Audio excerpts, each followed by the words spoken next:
छात्रों को बिल्कुल नॉलेज नहीं है, ना ही कहना चाहिए कि फैकल्टी को उतनी ज्यादा नॉलेज है कि उनको अब आगे क्या करना चाहिए।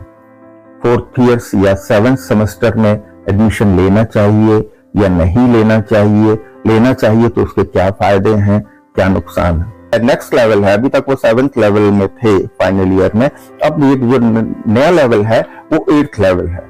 इसमें क्या क्या उनको पढ़ना होगा, किस किस तरह से वो एडमिशन ले सकते हैं। लेवल 8th में देखिए, ये स्नातक की डिग्री में आपको स्नातक की डिग्री मिल जाएगी 3 साल में। अब इसमें 3 तरह के छात्र होते हैं। कुछ छात्र ऐसे होते हैं जो कॉम्पिटिटिव एग्जाम्स देना है, जिनको बैंकिंग के एग्जाम हो गए या पीएससी हो गया या कोई भी एग्जाम देना है, किसी भी तरह का कॉम्पिटिटिव, और वो चाहते हैं कि उनको नौकरी मिले। तो ऐसे छात्र कैटेगरी 1 इसको हमने बनाया हुआ है कि ऐसे छात्र जिनको कंपटीशन देने हैं उनको कतई इसमें एडमिशन नहीं लेना चाहिए। क्यों? क्योंकि उनका इसमें समय बर्बाद होगा, माइंड डाइवर्ट होगा। वो कंपटीशन अगर उनको करना है तो उसकी प्रिपरेशन करें, उसकी कोचिंग लें और पूरा ध्यान उसकी तरफ लगाएं और उसमें वो सफलता प्राप्त करें। एक वर्ग तो ये है।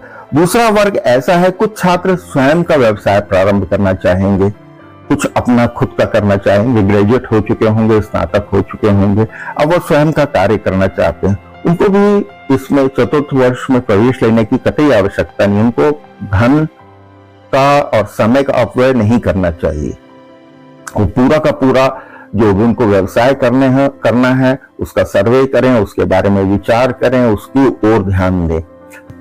तीसरे प्रकार के ऐसे छात्र होंगे जो पीजी करना चाहते हैं।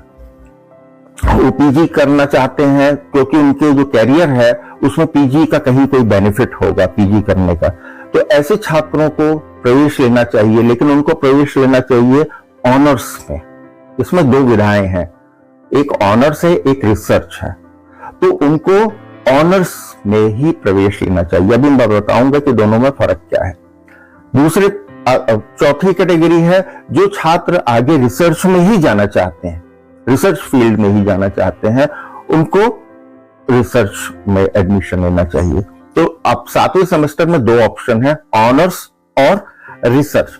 दोनों के जो पाठ्यक्रम है, जो उसमें उनका डिफरेंस है, उसमें कोई मेजर डिफरेंस नहीं है।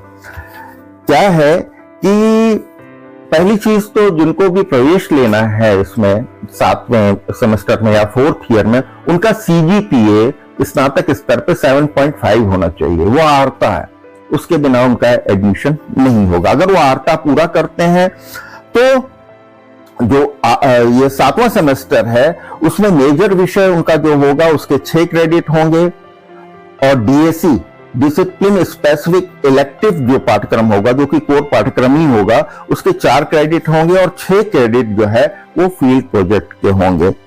फील्ड प्रोजेक्ट होगा या इंटर्नशिप होगा या अप्रेंटिसशिप होगी, उसमें होंगे। और 4 क्रेडिट जो हैं उनके वो रिसर्च मेथोडोलॉजी के होंगे। इस तरह से कुल 20 क्रेडिट का ये पाठ्यक्रम होगा।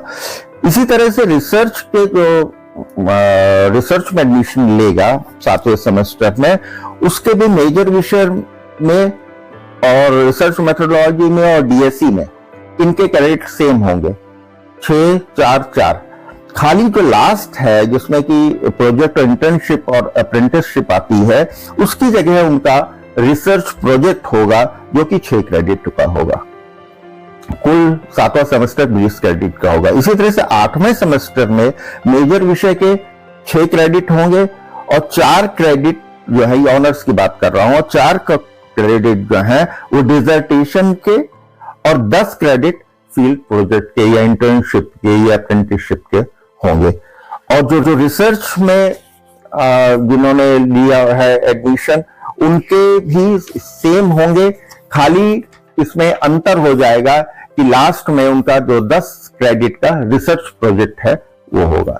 अब छात्रों को ये ध्यान देना है कि टोटल जो सेमेस्टर है दोनों के 20-20 क्रेडिट के होंगे। छात्रों को सोच समझ के 7वें सेमेस्टर में प्रवेश लेना चाहिए कि इससे उनका फायदा है कि नहीं है।